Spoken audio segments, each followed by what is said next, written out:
Welcome to Third Coast Sports TV. I'm your host Wink, and today we're going to be discussing the Carolina Panthers going against the Houston Texans preview for the Week 4 matchup. Want to allow a few of you guys to go ahead and get in here before we go ahead and discuss today's topic.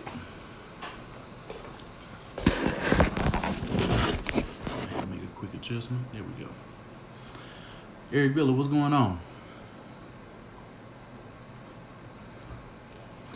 You guys also stay tuned because after this live stream, I will be doing another live stream about this week's fight matchup between Sean Porter and Errol Spence. It's going to be a mega fight. This fight is going to do amazing numbers. I'm going to give some reasons as to why I think Errol Spence is going to end up looking for the fight. So if you guys are interested in hearing about my thoughts in that matchup, you guys make sure that you guys stay tuned once this live stream is over. Jerry Key, what's going on? Charles Montgomery, what it do? Daddy MTZ, you back at it again.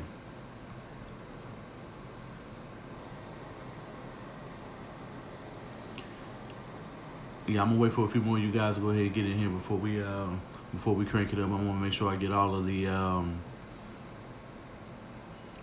shout outs and things like that out of the way before we go ahead and get into tonight's topic. I'm gonna try to keep this video between 15 and 20 minutes. If it's possible, because I know you guys are going to end up having a whole lot of questions. But y'all make sure y'all smash that like button as y'all come on in here.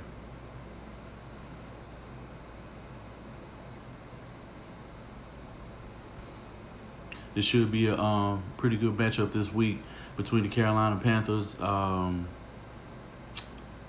I think because, they're riding high and the media is riding with them a little bit, because of KyleAllen, the whole Cam Newton situation. A lot of I'm out here in Carolina, in Fayetteville, North Carolina, and a lot of Panthers fans are so glad that, the Panthers finally sat Cam Newton down for whatever reason. I understand he's had some injuries, and I understand he hasn't performed up to snuff. It's clear he's been injured for years. I'm not too thrilled about a lot of the weapons they have outside of Christian McCaffrey. You do have a few other guys who can do some things with the ball, and Greg Olsen, but their line isn't that great. You really have no depth behind Christian McCaffrey, and we're going to end up getting to some more points, as soon as a few more people go ahead and get in here for this live stream, because I don't want to have to repeat myself with any of the points that I make. Danny J, what's good?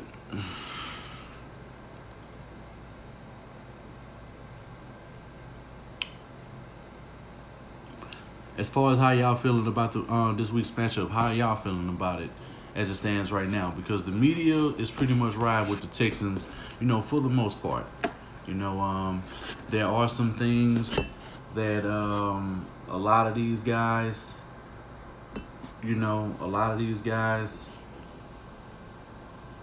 they're trying to give these guys entirely too much credit, So, for their week against the matchup that they had against, the Cardinals last week.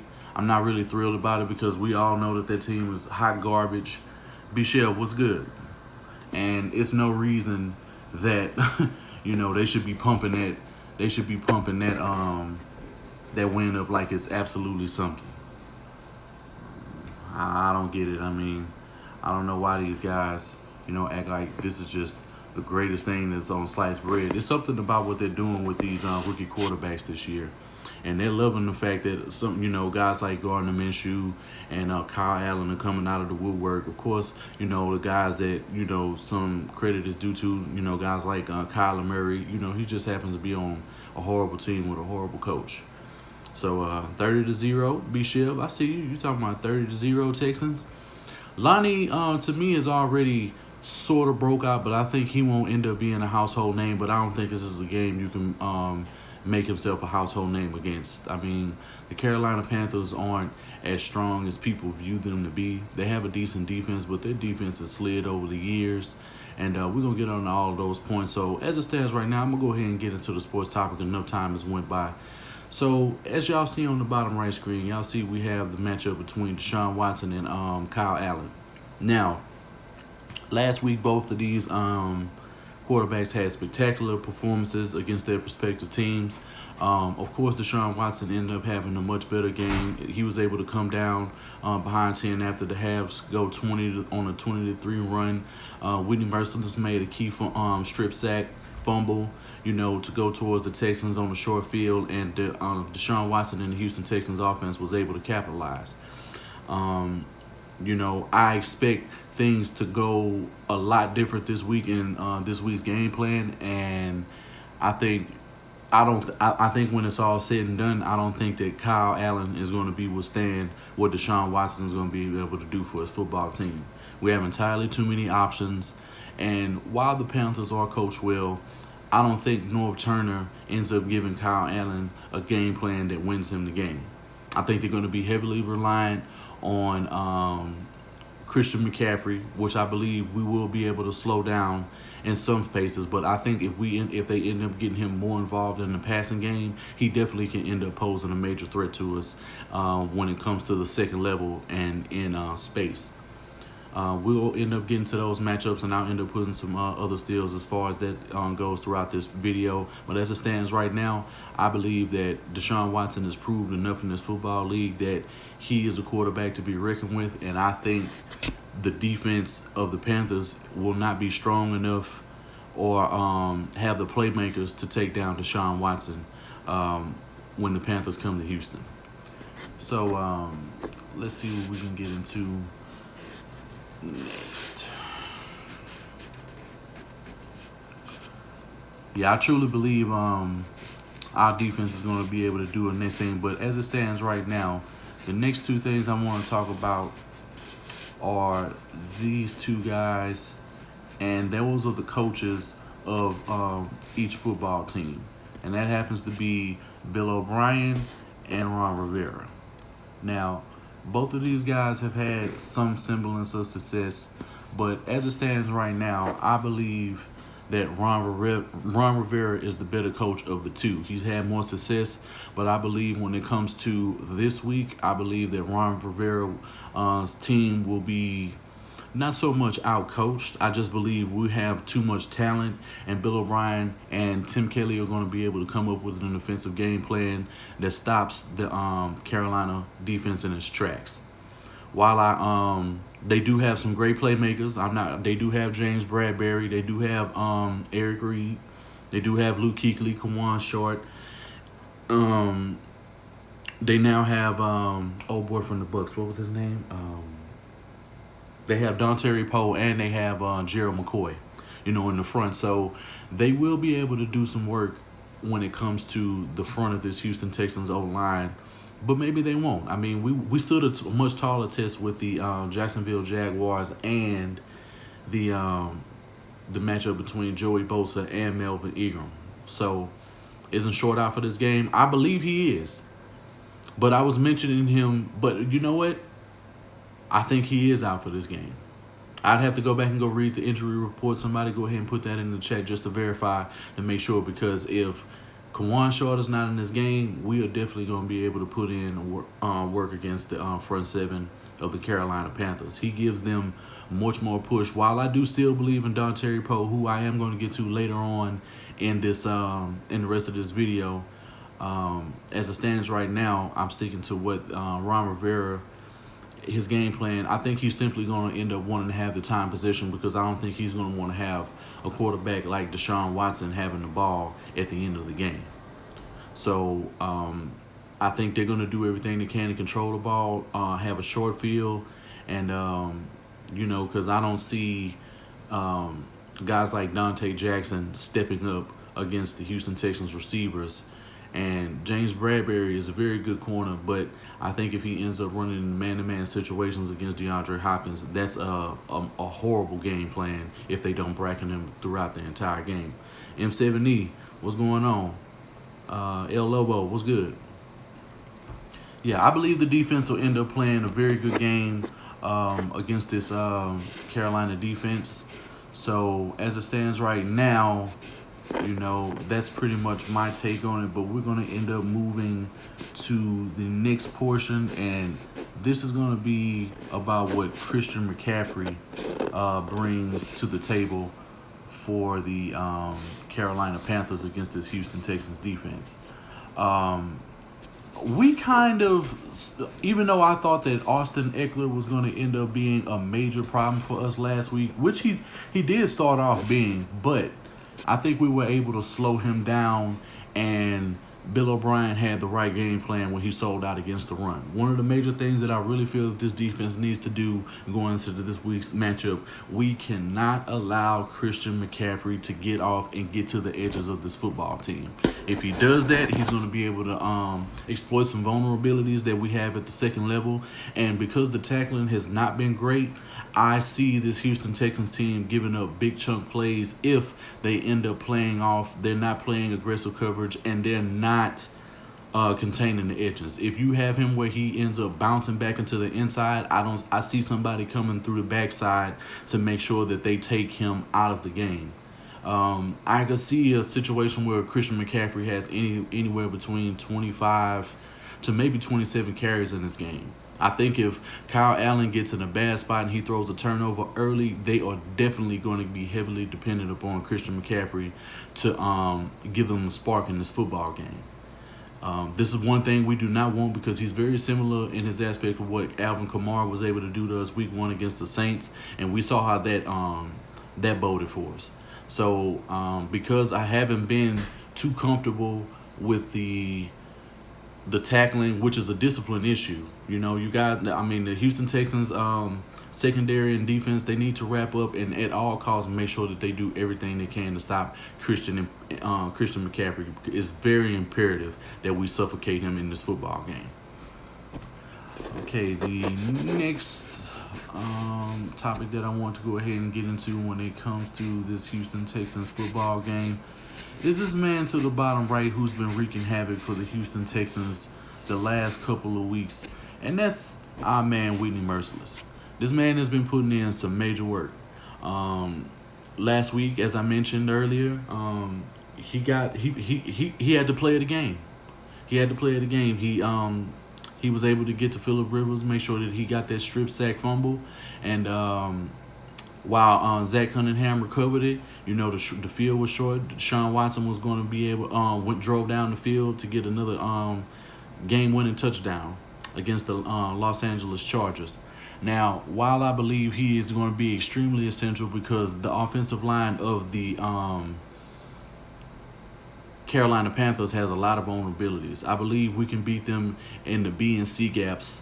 And I really see Whitney Mercilus having a lot of bend off the edge, and whoever he's going against in this football game is not going to stand a chance whatsoever.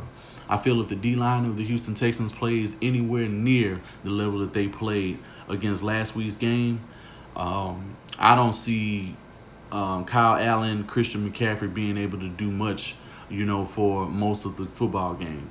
If DJ Reader, Angelo Blackson, J.J. Watt, and Whitney Mercilus all show up, along with what the linebackers and the secondary was able to do once the right plays and right coverages were being called for the Houston Texans, this is a game that I feel that we should play press coverage throughout the entire game. No one on their team scares me whatsoever, but I feel that Greg Olsen is going to be another major key who's going to be leaned on heavily, and because I don't want him to be a major factor in this game either, playing press coverage is going to be the best thing that we have. I think that a guy like Justin Reed more than likely is going to have to end up playing against Greg Olsen. I think he has enough speed to take him out of the game. While he has a significant height advantage and his reach is out, and he has very, you know, strong hands and a very good route runner, I don't think he has the speed to outrun a guy like Justin Reed. Most people would probably say that we should put Deshaun Gibson, but Deshaun Gibson has shown me nothing that most Houston Texans fans thought he was going to end up bringing to the Houston Texans in this offseason. To me, he's a wasted player, and he's just on the roster, you know, just to have a name. What's going on, Ray Ray? Yeah, Tenny, what's good? I don't know if I shouted you out. And shout out to Jesus as well. Salute to y'all. But I just don't feel that, you know, this guy's going to be able to bring a whole lot to this football team. And I just feel if Bernard McKinney gets in on delayed blitzes, and we do everything we can to make KyleAllen, uncomfortable. JXO, what's good? Then I think Whitney Mercilus eats all game long. This is a game where he could very well end up having a 3-sack game. He hasn't had one of those in quite some time, and I'm looking for him to do spectacular things against the Carolina Panthers front. D. Pritchard, what's good? All right, next we're going to be getting into these two guys. One of them may more than likely end up being absent from this football game, but we're going to talk about another major asset to the front of the Carolina Panthers, and that's Luke Kuechly, man. This man has been putting in work, but lately his play has been slipping just a little bit. And the main reason why, it's not from his reading reaction. He's still able to go sideline to sideline, and he's still able to diagnose plays and put everybody around him in the right position. But his speed has slipped a little bit. I believe his reaction time has slipped a little bit as well.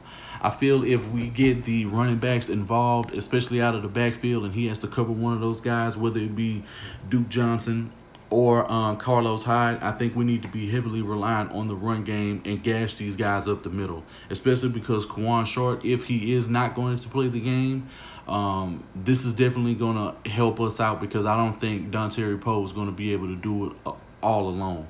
While Gerald McCoy is a very good player, he hasn't been that great for the Carolina Panthers as it stands. I think he's still trying to gel with everything on this football team, but I think Luke Kuechly is definitely going to be able to call some great plays, and they'll be able to be in some decent coverages, and he may be able to take away some things underneath, and he may be able to drop depth and back into the right depths. But I think if Deshaun Watson ends up getting enough time in the pocket to be able to make all his reads, I see a guy like Luke Kuechly not being a problem for the Houston Texans whatsoever. I just don't see it.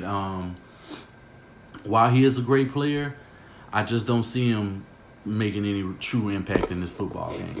He may end up having a lot of tackles, but that's pretty much, I think, all he's going to be able to really bring to the table this weekend. Now, one of the other guys that I just mentioned from the Carolina Panthers defense was Deandre Poe. This man was putting in some work last week against the O-line against the Arizona Cardinals. Now, I know y'all gonna say it's the Arizona Cardinals, but this man is one of the, he's a very good D tackle. I know his he's been on a couple of teams over the last couple of years. He's played for the Falcons. Now he's on the Panthers. He played for the Chiefs, of course. And I want to say this was one of Romeo Crennel's last picks when he was a head coach of the Kansas City Chiefs years ago. But as it stands right now, I like what I saw from him last week. And I like the fact that the man was able to take advantage of the players that he had in this football game. I'm not so sure that a guy like Nick Martin is going to be able to hold his own against a guy like Deandre Poe. I think we're going to need a lot of combo blocks in the middle. I think other guys are going to have to end up helping them. So if we run a lot more jumbo packages, and if we end up shortening the field to make sure that we get the ball out of Deshaun Watson's hands a lot earlier, this is not the team that I feel we can have Deshaun Watson in a position where he's holding on to the ball. Not that he's doing it, because when you look at most angles, and most people are trying to say that, he just has a problem doing this. I mean, the main reason why he's doing it is because, and I do feel sometimes he's able to, he has to get rid of the ball no matter what. But if the man is just looking for the play, it's not something that I can knock against him. I mean, I'm with you, Tenny. This could very well be a 4 or 5 touchdown game, but I'm willing to pump the brakes on that, and I'll probably end up giving you guys my score prediction once the game is over, and I'll probably end up doing another live stream about this game tomorrow and Sunday afternoon before it comes on. He has 36 tackles in 3 games. That's absolutely ridiculous. That's crazy. I mean, this is what the man does, but we're off for Luke Kuechly as it stands right now. And like I said, back to Deandre Poe, man, the man pushes the pocket. I mean, I think if he has to go one-on-one just by himself, or even without Kawann Short, I see a guy like him wreaking havoc against this football team, and there's no telling how many extra people they're going to be able to bring off the edges and through the middle to make sure that they affect the timing of Deshaun Watson, and he definitely aids them in this process. So he's definitely a guy that we have to take out of this game and make sure that we stop at all costs to make sure that other players around him do not get off this situation. But one of the last key points that I'm going to talk to is this combo right here. You know, they're our favorite. You know, I really don't see anybody on the Carolina Panthers being able to stop these two guys, and that's Deshaun Watson and DeAndre Hopkins. Now, I may end up just having a picture of just DeAndre Hopkins and Deshaun Watson on this steal right here, but make no mistake, if they end up getting the tight ends involved in this football game, or if the tight ends find themselves open, I believe in my heart that Deshaun Watson is going to get these guys the football.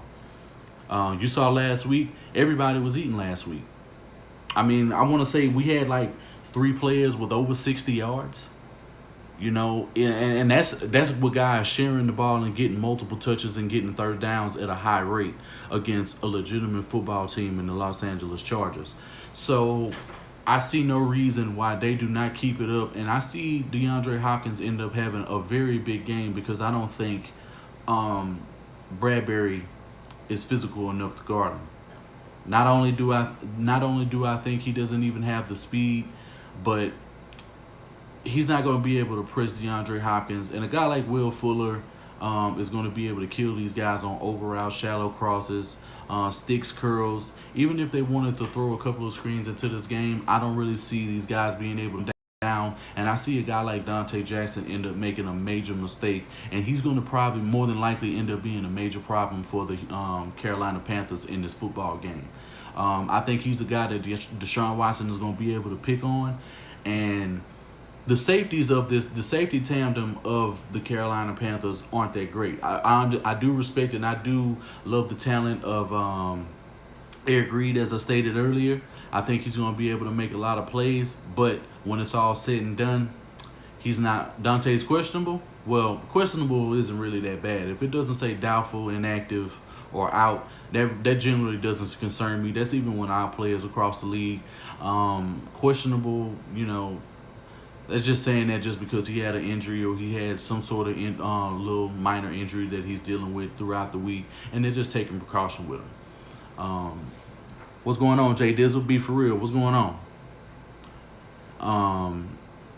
Back to what I was saying. I think a guy like Kenny Stills, who is the next, who is my last and final nail in the coffin, who will end up making sure that we ensure a win against the Carolina Panthers. This man, since he has been on this football team, has been putting in week on a very high level, man. I mean, I knew he was good. He was, to be honest, for me, I know more people were more excited about Larry Tunsil ending up on this team, but me personally, I was way more excited about Kenny Stills being on this football team. Jimmy R was good. Justin is already better than Eric. Yeah, I agree. But he has to. I heard we signed C.J. Anderson. Okay.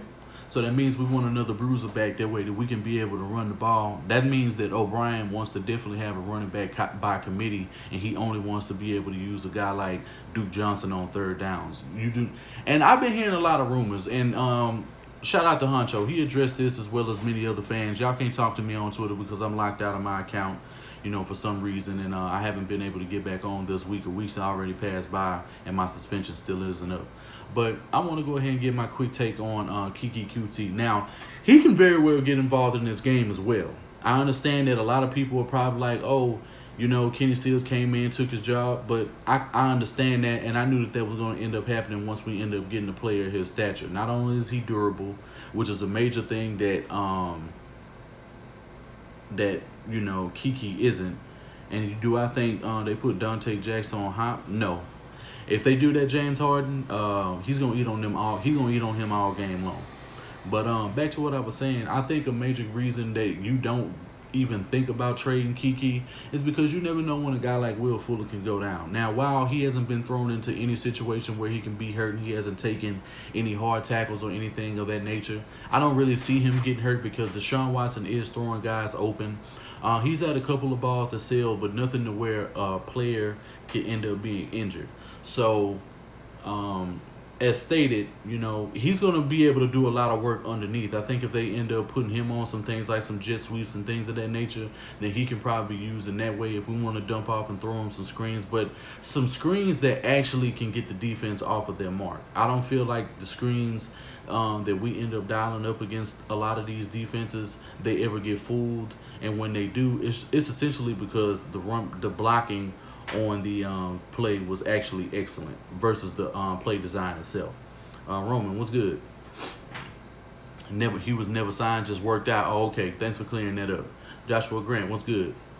Heard that today from Texans Unfiltered. Man, I heard him on a Carolina post the other night, and I didn't know he was. I don't know. He didn't really sound like he really watches the games. He's kind of sounded like he kind of repeats everything else, but that's just an opinion. Kiki definitely should be watching out, with everything that he has going on, especially because we have so many options. And the fact that the tight ends have stepped up with a guy like Darren Fells, who I was not high on at the signing, but he has been doing some great things in terms of the blocking, which he was always heavily touted for. What's going on, Buck McCaffrey?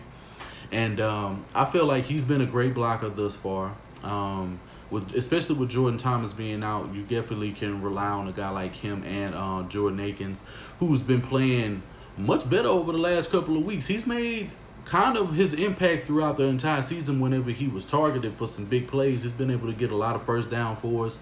As we all seen, he got the big 53-yard touchdown as well as another touchdown on a bad snap that Nick Martin had through to Deshaun Watson. He picked it up, had enough time, and the horseshoe didn't break down. He ended up throwing a nice touchdown, to Jordan Akins.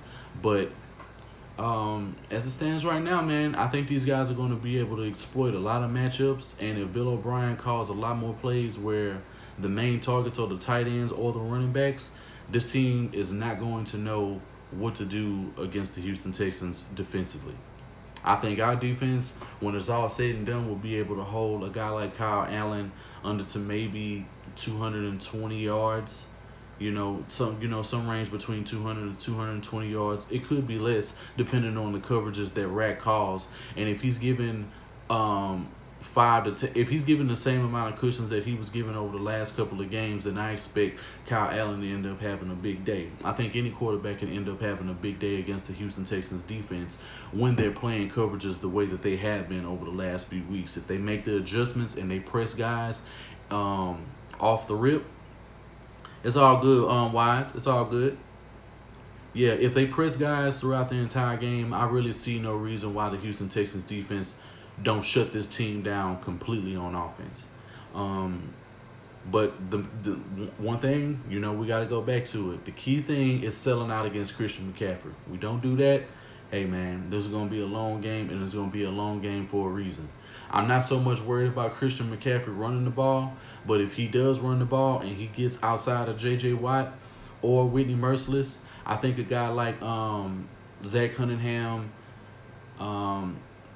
and Dylan Cole can definitely make up for the space that he gains, but I just don't trust the D-line to be in a situation where they have to guard him, So that's pretty much my take. As far as my score prediction for this football game, I really see the Houston Texans winning this football game. I'd say 28-18. I really see this being that type of game. I think it's going to be some pretty good defense being called by both teams. I don't really see us shutting out the defense of the Panthers, throughout the entire game. I feel that they have a pretty good coaching staff, and the fact that they have a guy like North Turner, he's going to be able to make some adjustments and make sure that the game is comfortable for a guy like KyleAllen. So you guys go ahead and give me some of your input before I bring this video to a close. It's already coming to the 30-minute mark, so I'll probably give you guys like a good 2 minutes to go ahead and get your comments in, make sure I answer any questions, and you guys can more than likely put your score predictions and everything in the comment section once this video is posted to YouTube. You feel it's going to be a 34-17 type game?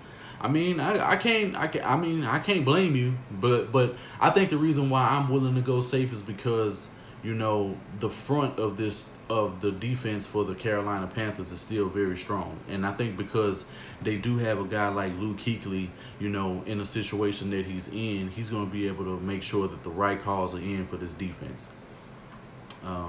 Allen will have a bad day Sunday. Okay. All right.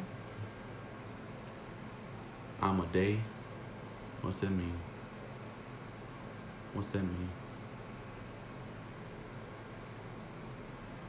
Was Stills playing good if Kiki don't get it together? How long do you see him staying here? He's going to be here, Roman. It makes no sense to get rid of Kiki Kuti. Have the more weapons, the merrier. They're going to end up finding a spot where Kiki ends up getting some nice reps. Y'all make sure y'all hit that like that stream, like Wise just said. I see them being able to get Kiki involved. I think it's a matter of his matchup. I think if he's not winning his matchups, then that's a major reason why he's not being used and he's not being targeted. 20-17 Carolina. Okay. We must have a Carolina Panthers fan in here. If you're not, you know what I'm saying? If you're not a Houston Texans fan, that's cool too. That's cool. But give me a reason why you think this game is going to end up being 20-17. 24-17. Who you got 24-17 Buck? Is that for the Panthers or for the Texans?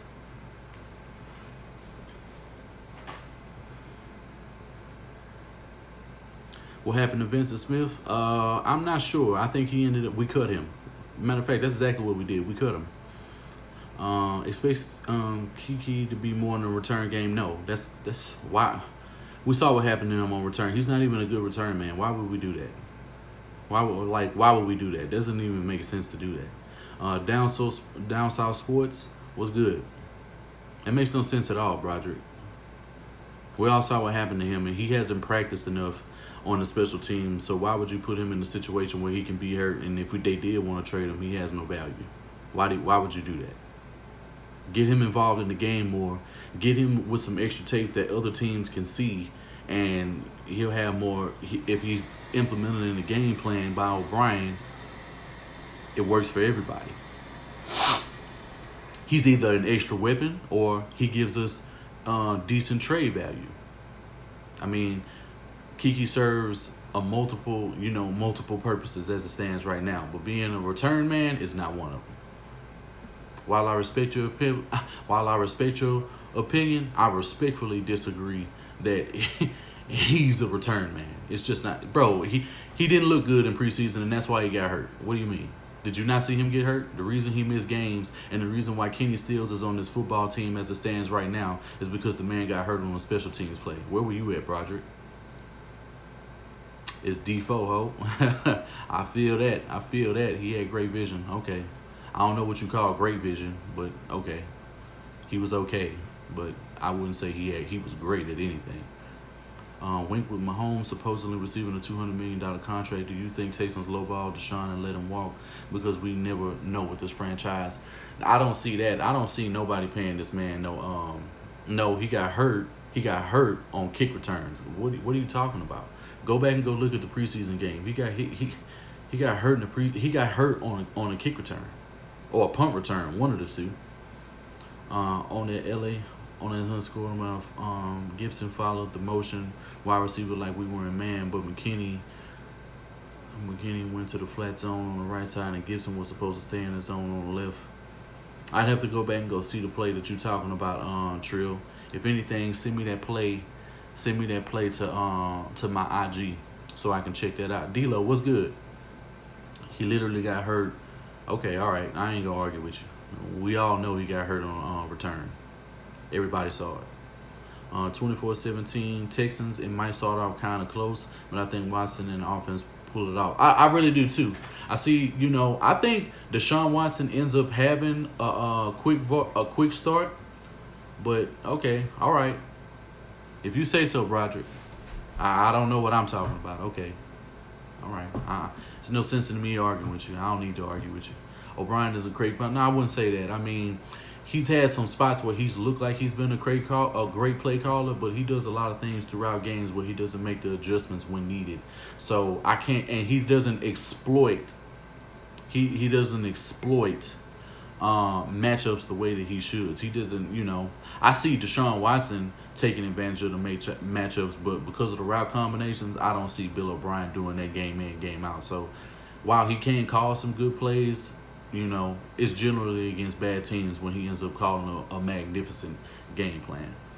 But as it stands right now, man, I read some of these comments. If y'all got anything else that y'all want to add, put it in the comment section below once this video posts.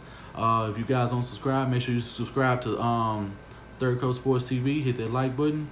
Click that bell for all notifications. Also check out Saw Sports as well as the rest of the roundtable for Houston Texans content, as well as other content. We talk sports, and I also.